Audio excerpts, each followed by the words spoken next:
Good Hey, afternoon. Hi there. Disappointment late on, huge blow. What was your assessment of that, though, overall? I thought it was a really tight game. They're an exceptional footballing side, well coached, got a lot of good players. Always going to be a tight game, local derby, Yorkshire derby. I thought they were better for the first 10 or 15 minutes. I thought, but once we got a grip of the game, obviously two boys playing there out the back three that would have normally have been. We've created the better chances. We've got to score the first goal. I thought their opportunities came from long range. They had obviously good movement and good build-up, but I thought the shape of the team was really good. But we had the best chances in the first half. We had the best, and you don't take your chances in a tight game. Then Harrison finds a fabulous cross, and Bamford finds a space off Jack Robinson, and we're left ruining the chances to score the first goal. Still very early on, of course. Without a goal, 3 defeats. Do you think this is just a temporary problem? Because it's not like you're not creating chances, is it? Well, I'll be a bit daft to come on here and say it's going to be a permanent problem. I know, you know what I mean. So, of course, I think you look at it from both boxes, box to box, in all 3 games. Obviously we're down to 10 men. 10 men on last Monday at Villa, which makes it extremely difficult to open up. But, the shape of the team, even then when we're down to 10, resulted and restricted the opposition to virtually nothing apart from a set piece, which we got done by.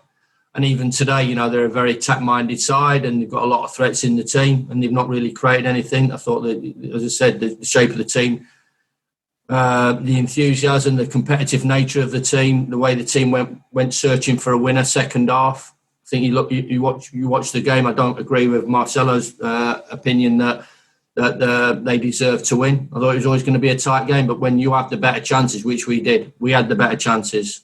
McBurney, header, Robinson, second, and the 2 chances first half. We have to score.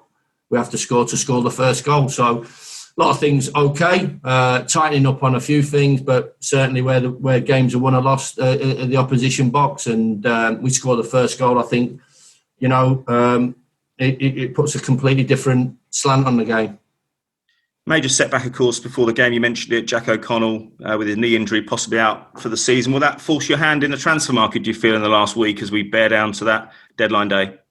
Yeah, he's an important part, so we need to cover that situation. It's a huge blow for us. Blow that John Egan, through an incredibly poor refereeing decision that apparently it's going to be explained to me. Mike Riley, the Premier League, have told me that I'm expecting a call off Mike Riley. That'll be explained why we lost John Egan for today and for 80 minutes at Villa Park.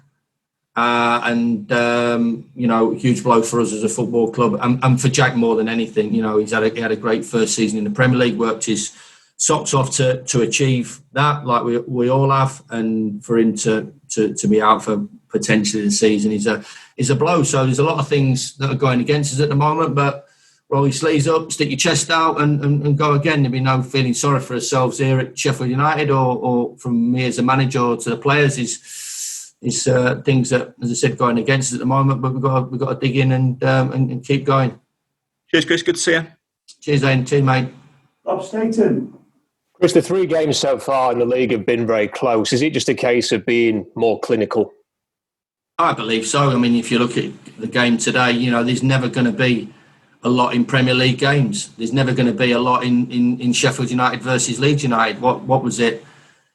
The first game up there in the Championship, we win late on and we win at home. The second game, they win here, we win there, and obviously they've won a tight game today.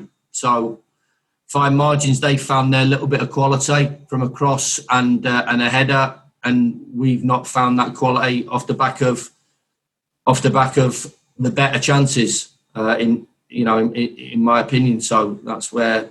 As I said, the first goal is huge. What boost it would have given us.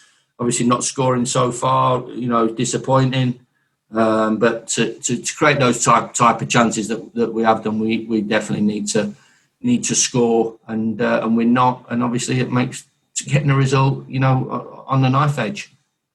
Daniel Sturridge is the latest name that has been linked. Have there been any talks there? Nah, no contact, no contact. He's not a player that interests us or is of interest of us. Cheers, Chris. Thank you. Cheers, mate. Nathan.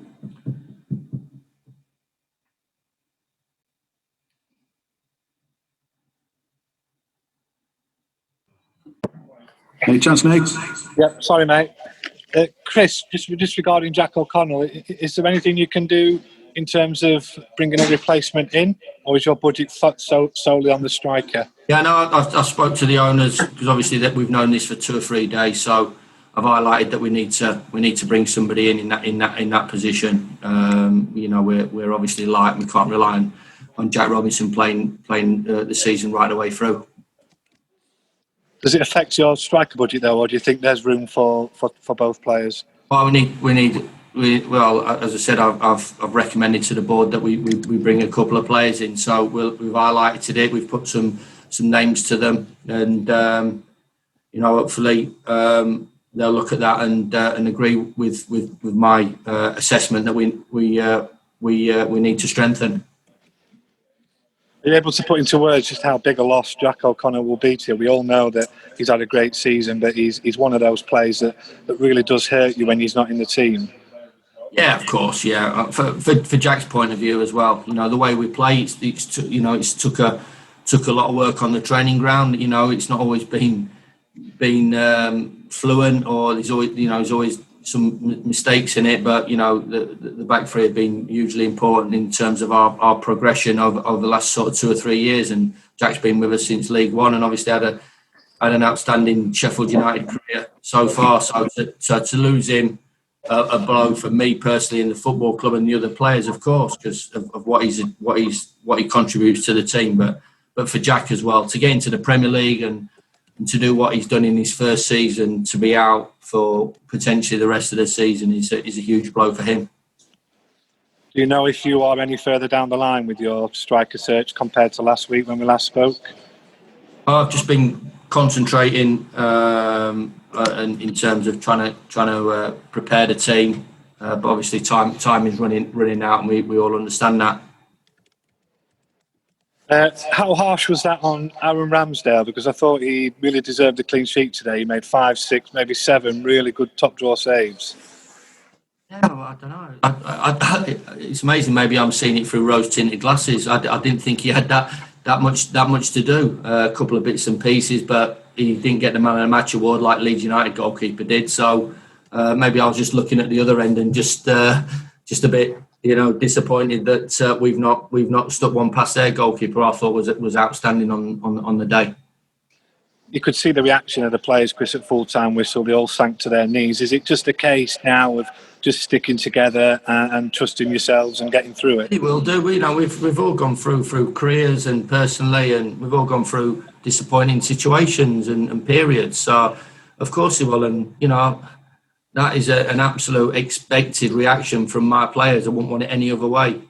They're not jumping through hoops. They're not just getting in the cars and driving home and not caring. They care about the performance. They care about the results. They care. That today there was a good opportunity to get ourselves up and running, and an opportunity that I think everybody really realises that we should have taken. Whether it's 1 or 3, then that's up to people's opinions. I personally believe we deserve to win the game on the chances, the best chances, the most clear-cut chances that were created. And I think if maybe Leeds United have had them chances and scored them, then then you see where that takes you. But we created them and we didn't take them, and ultimately we paid the dearest price. Thanks, Chris. Cheers, Nathan. Finally, Shieldsy. Hello, mate. Yeah.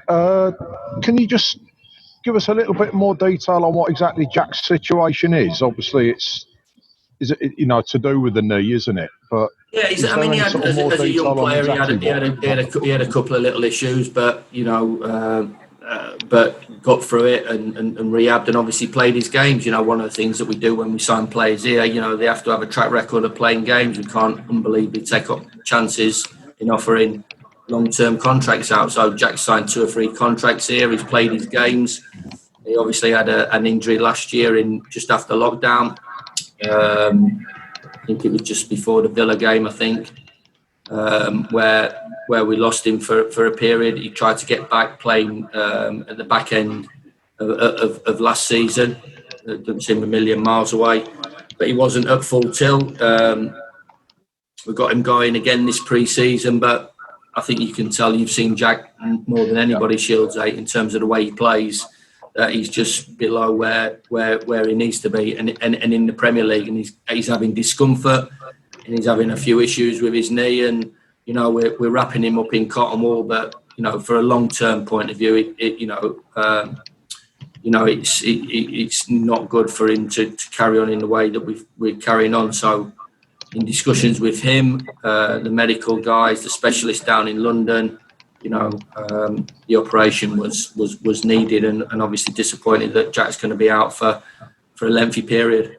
Yeah, that's great. Thank you. Cheers. Cheers, mate. Thanks, guys. Thanks all. Cheers. Top.